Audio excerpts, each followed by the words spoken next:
Ang istorya ni Manay Ason, asin ang sa iyang amiga na si Manay Lagring.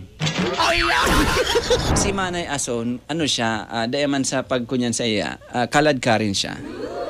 Madali na siyang maging kunyan, maging poker. Madali na, dikit na. Ngunyan, iniman si Manay Lagring, ang sa iyang amiga, medyo uro inosintihon ini. Iyo ini ang law-abiding citizen. Si Manay Lagring ang kabaliktaran, kumbaga, kabaliktaran siya ni Manay Ason. Sarong aldaw da mga pangga, si Manay Lagring at oro inisintihon mga tugang. Habang naglalakaw-lakaw da di sa sentro kang naga, sakto da, may nakasabatan da siyang lalaki mga pangga na nakaukas da, nakatapless da, topless ni pang itaas.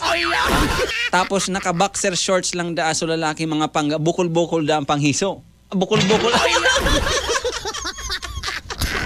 Sakto da, kang nakasabatan da ni Manay Lagring itong lalaki na naka-boxer shorts, baga anong swerte? Nasiko daw ni Manay Lagring kay ito so panghiso kaso lalaki. Bakat na bakat pati. Dahil man tinutoyo, nasiko na ni Manay Lagring, nakaputan niya pa kampalad niya. Ngunyan, si Manay Lagring baya tamarang oro inisintihon, mga tugang, bako siyang arog ni Manay Ason. Nagbasol-basol ito, nagparapahagad sorry duman sa lalaki, tanakaputan niya da so pamato kaso lalaki, an sa iyang masela na partikan hawa. Ngunyan, so lalaki, naghagad man dispensa, pasensya na tabi, nagkasarabatan kita, nagkasirikuhan. Ngunyan, sa kata, inisintihon si Manay Lagring, para sa dakulao na kasalan ito, kaya nagdiretso siya sa simbahan, nagkumpisal. Nagkanumpong handa si Manay Lagring tapos si Manay Ason dumanda sa simbahan.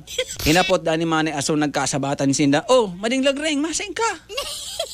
Sabi naman ni Manay Lagring, kumpisal lamang tabi madi sa simbahan nakasabatan ko kaya sulalaki duman sa sentro baga daw nakaputang ko daw so kunyang ka ito. Basta yun na ito. Sabi man ni Manay Ason, ay sige Madi, sige na. Masunod man ako sa imo nga ni nagparas kita magkapararaan sa tuyang kasalan. Nainot da ang nagkumpisal si Manay Lagring. Pigparahalap da ni Manay Ason niya sa luwas.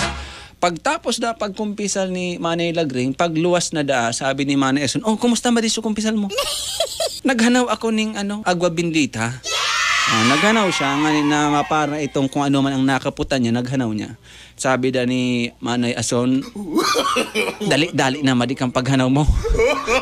Tamalimog-mog ako.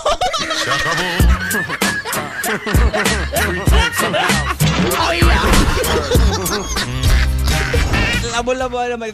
Bagong matagay. Kaya si Manay Lagring medyo makajos, as in inosentihon, na kumpisal siya. Hinanawan niya ning agwa binditan sa iyang kamot. Baga daw si Manay Ason, gusto maglimog-mog.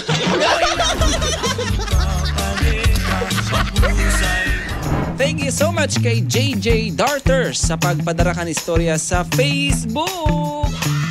Pagiramdam ini po istorya sa nakatang isip, imbento, ano man ang pagkakaparehas sa bagay, lugar, pangyari o pangaran, di nanganghulugan na totoo kung may kaparehas. Ini po imbento sa naday po sinasadya. Alright?